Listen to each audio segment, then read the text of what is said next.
Good morning, good morning. Today is Monday, October 3rd, 2022, and I am Kenny Polcari, your host of the party. And what is it that we need to know? And we know there was all kinds of chatter and pressure on the markets last week as we came to the end of the quarter. And then we had issues in the UK, issues with Credit Suisse First Boston, bringing up ideas of another Lehman-style event in the investment banking business, although we'll see this morning that so far has not happened. So what is it that you need to know, right? The UK came out this morning and made an announcement that they were abandoning those tax cuts they announced last week, yet the chairman of the Exchequer, the chancellor of the Exchequer, then comes out and says, not so fast, and he's doubling down. The pound is rallying, but UK stocks are falling. US futures, which had been struggling overnight, got a boost from this headline, and now they are significantly higher that the market has opened. Oil up better than 3% on chatter that OPEC Plus is doing what? They are rumored to be setting to announce the production cuts on Wednesday when they meet in Vienna, and that is sending oil higher. Gold bouncing off the low to challenge 1,700 while the dollar retreats off the highs last week. And what do we have for dinner tonight? We're going to have the Pasta Faggioli. Okay, look, once again, and you're not going to need them today, but I did put the S&P circuit breakers in there, right? So you'd have to look for the S&P to lose 250 points for level 1. It would have to lose 466 to trigger level 2, and it would have to lose 717 points in order for it to trigger the level 3 or the 20% trigger, right, which would bring a halt to trading. Okay, so on Friday, stocks ended the day and the quarter markedly lower. Global economic concerns continued to deepen, and hopes faded that the Fed would ease up anytime soon. Bond yields surging, and the broader indexes suffered after wave of sell pressure after the PCE and the core deflator revealed that inflation remains stubborn, and rumors of a European investment bank in trouble stole all the headlines, right? The Dow fell 500 points or 1.7% on Friday. The S&P lost 55. The Nasdaq down by 162. The Russell off by 10. And the transports were down 200 points or 1.6%. And this leaves the indexes tracking for the worst year since the 2008 financial crisis. Year to date, the Dow now down 21%, the S&P down 25%, the Nasdaq up 32%, the Russell down 26%, and the transports are down 27%. The 2-year Treasury yielding 4.22%, the 5-year yielding 4.05%, and the 10-year is yielding 3.8%. Now that is down from 4 last week, but it is making this the 16th week of the Treasury yield inversion, taking us closer and closer to that ever elusive recession, the one that's not coming. Mounting losses in stocks and bonds continued to hit investors that had been hoping for a reprieve, even if just for a moment. But that was not how the quarter would end, and now we're facing the month of October and the start of earnings season. And I, like many others, continue to think that the estimates are just too damn high. Many investors concerned, since much of the guidance from the C-suite during the July earnings season suggested much more cautiousness about the future. We heard from the likes of FedEx and Target, and Walmart, and Snap, and Goldman, and JP Morgan, and a host of others about pulling back on hiring and in fact laying off employees. Meta on Friday announced that investors and employees need to be prepared for a restructuring. That's code for layoffs, cost-cutting, and weakening internals. We need to see more revisions ahead of earnings day. Otherwise, I fear that the algos will react even more violently than they would. This morning, another example. We see Tesla, right? Tesla's down 4%, and it was down 4% in the pre-market after they reported a miss in third quarter deliveries. They delivered 343,000 cars versus 358. The stock is off 25% year to date, and this morning pre-opening was quoted at 253.50, 253.80. I'm not sure where it's trading right now, but that was kind of the anxiousness in the market, right?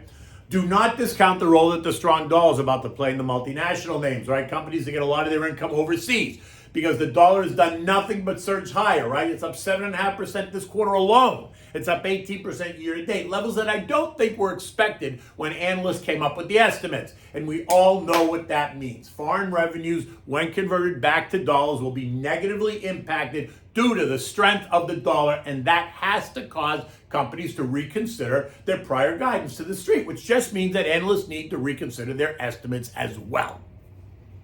Look, here's the rub. If companies forewarn and pre-announce, or at least guide expectations lower, then they're going to take the hit now, yes, but investors will ultimately appreciate the fact that management is being proactive versus a company that waits until reporting day to say, oh, and by the way, we got dinged because of the strong dollar. Because in the end, it's about the messaging. How did they handle it? What did they do to keep investors informed? Were they aware, honestly, that the dollar was going to have this much impact? And if they were, they should have said something.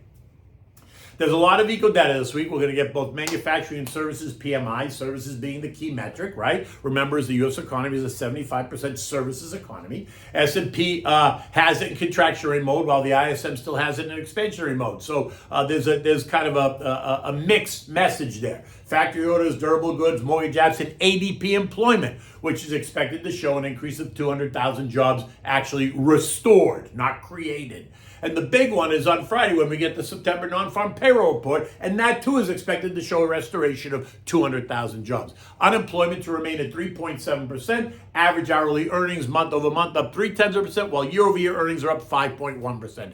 Labor force participation is at 62.4%, but so much more is set to happen this week that could affect the way trading takes place and the way investors react. OPEC meets in Vienna on Wednesday, and it was all rumored all weekend long. OPEC, which is led by the Saudis, is set to announce or expected to announce a 1 million barrel per day production cut to help support the price of oil. In fact, overnight, West Texas Intermediate rose by 3.3%, trading at $82.16 a barrel before backing off just a bit. But expect that news in OPEC to kind of be top of mind for energy investors. Credit Suisse is struggling to convince the markets, investors, and employees that everything is under control. There's nothing to worry about, that they have a strong capital base. This as credit default swaps climbed by 15% last week to levels not seen since 2009. CEO Ulrich Kerner promising to send regular updates until they announce their strategic plan at the end of the month. And that's going to include thousands of job losses as well as sweeping changes to their investment bank. Concerns over Credit Suisse have now caused some analysts to produce a list of other European banks that may come under pressure. Deutsche Bank, Credit Agricole, Unicredit, Societe Generale, even Barclays, if Credit Suisse starts to hemorrhage. And then there was this mess created in the UK over the tax policy with Prime Minister Truss promising to cut taxes while the IMF says, slow down, not so fast. And Moody's threatens to cut the country's rating. And that caused the Bank of England to suggest a pivot, even as they vowed to fight 9% inflation, sending UK bond markets as well as currency markets into a tailspin last week, right, on Thursday and Friday. But over the weekend, we saw Truss's office kind of toss this chaos into the lap of the Chancellor of the Exchequer, saying that the decision was his and not hers.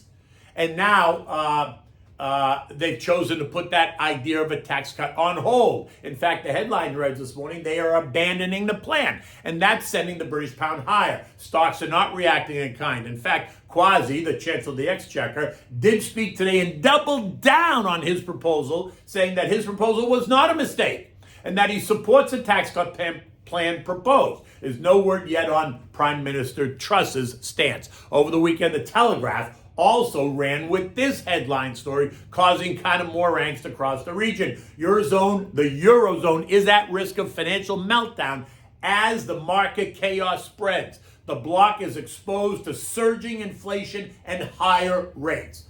Oh boy. And this week, central banks both in Australia and New Zealand are expected to raise their rates by 25 and 50 basis points respectively, kind of in line with what the other central banks are all expected to do as rates continue to rise around the world. And all this is going to do is keep the volatility alive. In the end, what we're learning is that central bankers around the world went on for way too long. Right? They stimulated way too long. They didn't respond when inflation was rearing its ugly head. And now the efforts to rein it all in appears to be anything but smooth. Futures opened a bit stronger on Sunday evening, but quickly turned negative by 8 p.m. last night. Overnight, they traded around the flat line as traders struggled to piece it all together. This morning at 7 o'clock, U.S. futures were mixed.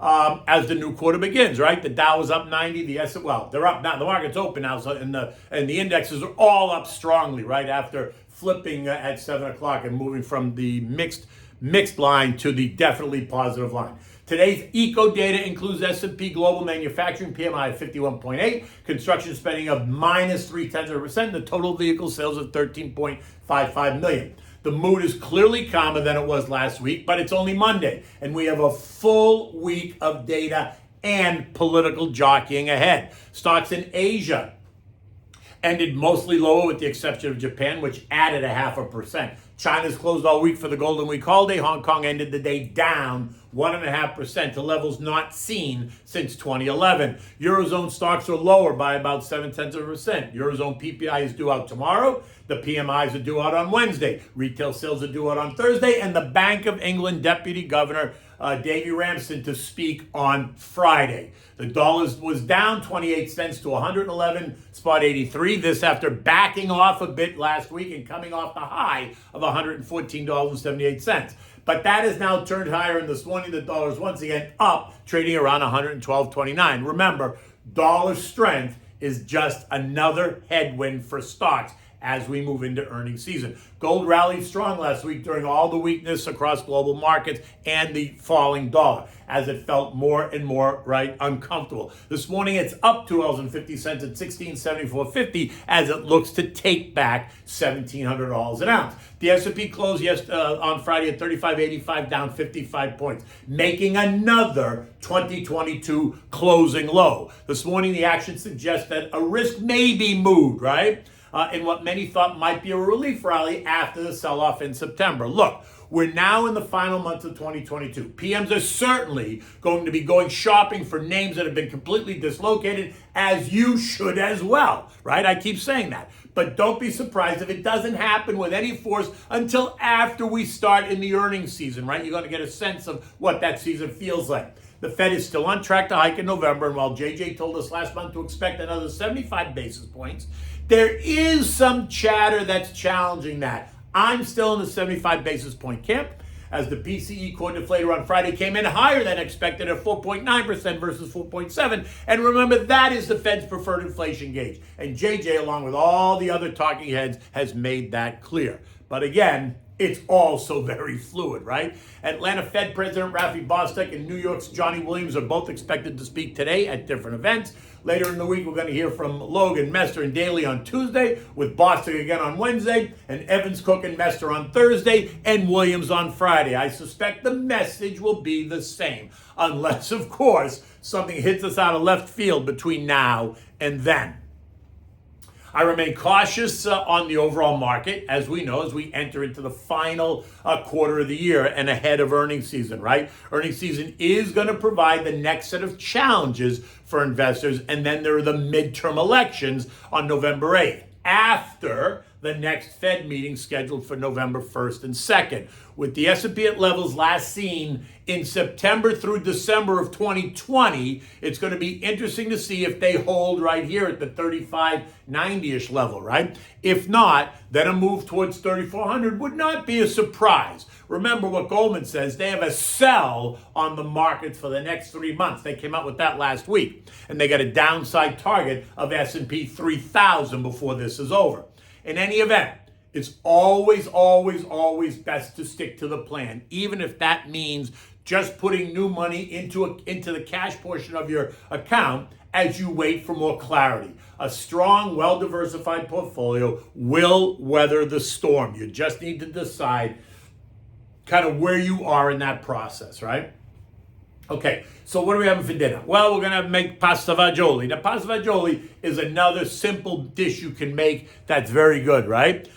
You can make this a number of ways, but much depends on what part of Italy you came from. But here's a simple, very delicious version. You need a thick cut of pancetta, right, that you can dice up. 1 onion, 2 cans of cannelloni beans, or 1 big can, a half a can of plum tomatoes in the juice, not puree. You need olive oil, 4 cloves of garlic chopped.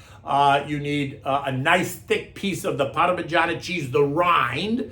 And if you don't have the rind, then you can use a thick piece of Parmigiana cheese itself. But the rind is better if you can use it. You need a half a box of ditalini. That's tiny pasta used for soups and in this dish. You need water, and then you need fresh grated Parmigiana cheese. You want to start by heating up the olive oil in the pan. Not a lot, just 2 or 3 circles around. Now add the diced pancetta. Let it render. Keep the heat on medium to medium high. Careful, you don't want to burn the pancetta. Once it's all nice and rendered, add the onions and saute for 4 or 5 more minutes. Now add the chopped garlic. Saute that. Then add the hand-crushed plum tomatoes and the cheese rind, right? The thick cheese rind. Let it cook for 10 minutes or so on medium-low heat. Being careful always to just be close so you can stir. Now add the beans, right? And then add about 6 cups of water. Bring it to a boil. And then add the pasta directly to the pot.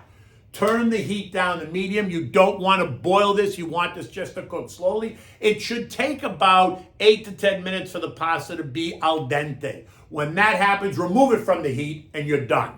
Serve this in a bowl, drizzle some fine olive oil on top, just a little drizzle on each dish, right? And then add some fresh grated Parmigiana cheese or put it on the table for your guests. It should be a nice, thick meal, right? It shouldn't be soupy, but it shouldn't be dry either. If the pasta sucks up all the liquid, feel free to add a bit more water, but it's meant to be a thick soup and not watery, so be careful that you don't add too much. In any event, it's going to be an exciting day, an exciting week. The Dow is up 310 right now as we speak. The S&P, the transports, the Russell, everything is up at the moment. So maybe we sidestep the current storm, but remain cautious. In any event, until tomorrow, take good care.